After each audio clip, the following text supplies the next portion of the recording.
The Biden-Harris HQ Twitter account, which is always a little bit of fun, has been going absolutely wild on this truly bizarre interview that Dr. Phil had with Donald Trump. Now, we're not gonna play that much of it. It's unintelligible garbage and just weird misinformation about his legal cases and all that. But we do wanna play a few little excerpts from the Twitter account so you get the idea. So first, here is just a very strange, I don't know, way to endear Dr. Phil to Trump, I think. My question is why? I understand how. I know you got a thick skin. You're not one of those people that's afflicted with the need to be loved by strangers. I get that. I think that's true. That was stupid from both sides. The fact that you would say that to Donald Trump and then Donald Trump was like, yeah, no, that's true. That's not exactly what I am at all. And by the way, as that bit continues, he's saying the why. He wants the why. He knows the how. You have a thick skin. Obviously, Donald Trump has never lost his mind over everything that happens to him. But then he says why. You have a lovely family, an amazing business. Why would you put yourself through this? And it's just such fawning garbage. Hey, I'm glad you're here. Listen, in order for the Damage Report to keep on going, we need viewers like you to become a member on YouTube. Can you click the join button on YouTube today? Thank you. Any thinking adult knows how much Donald Trump both desperately needs to be in the public eye and needs to feel powerful and all that. So there's a psychological reason that he's doing this. And then the ways that he's massively benefiting. All of the money that's being showered on this family in a way that never happened before with any of his businesses, there's an obvious financial incentive. And so it's one thing for Donald Trump or Don Jr. to be like, we could just be raking in the money, but instead we're doing this for you. I get why he would sell that brand. But why is Dr. Phil a party to this, Brett?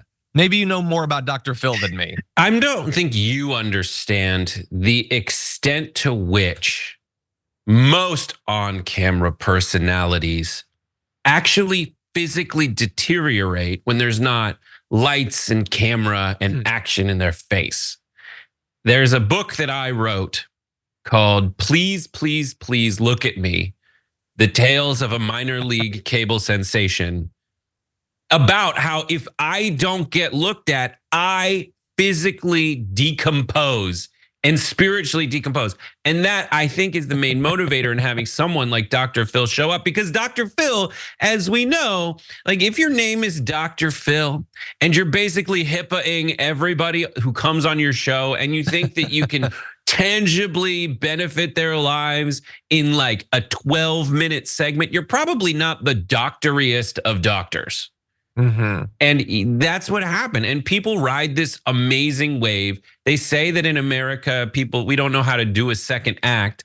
Well, this is his attempt, and I think we all should be supportive of his attempt to stay wildly wealthy, despite how trash a lot of his opinions on camera might be. Yeah, in the social break, I want to return to this book thing that you're talking about, and it's totally a thing. I mean, you see people like what Megyn Kelly is willing to do to still be talked about and all that. Yeah, Dr. Phil is one. I didn't watch the sort of TV that he'd appear on. So he's one that I always have to remind myself, wait, is he one of the ones that's not actually a doctor and just calls himself Dr. Phil? I think he is actually sort of a doctor. When Marisa left, she went and worked for Dr. Phil. Yeah, well, maybe we can get some behind the scenes information because that I think Hermela worked on Dr. Phil. Like a lot of the people on the original TYT cable show came from Dr. Phil. Well, maybe someday it'll be our turn. But anyway, yeah, it was fawning, and he lied about the testifying, and he lied about the evidence. He sort of implied, and we don't have time to get into all the video of it, but he said it's never a thing in cases where former accomplices of the person on trial testify because you wouldn't be able to trust them because they're criminals. So like you shouldn't trust Michael Cohen, not because Michael Cohen is uniquely a liar, but because he broke the law. You never have anyone testify that was an accomplice to a crime. What are you talking about? That's like all of the witnesses, basically. It's like they're just willing to totally shut off their brain if that's what it takes to ingratiate themselves with the person they're talking to. Yeah, a couple things. One is like that's a thing that people watching Joe Rogan suffer from, people watching this version of Dr. Phil suffer from. It's like what is it? Like the Ents who say, what you're saying doesn't make sense, but then again, you are very small.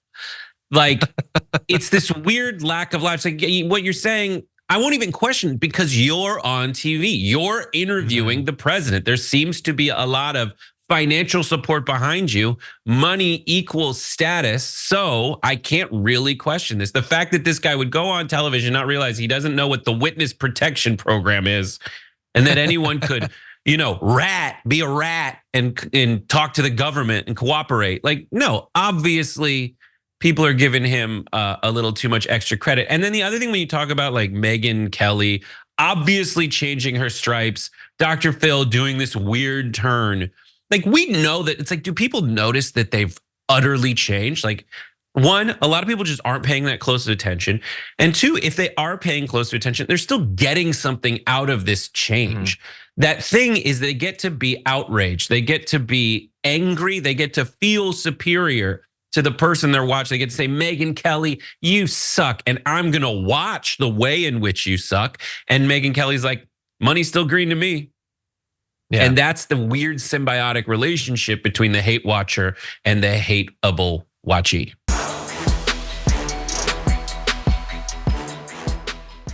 When you click the join button and become a tier 2 member, you get access to all of our weekly top 10 lists. What are you waiting for?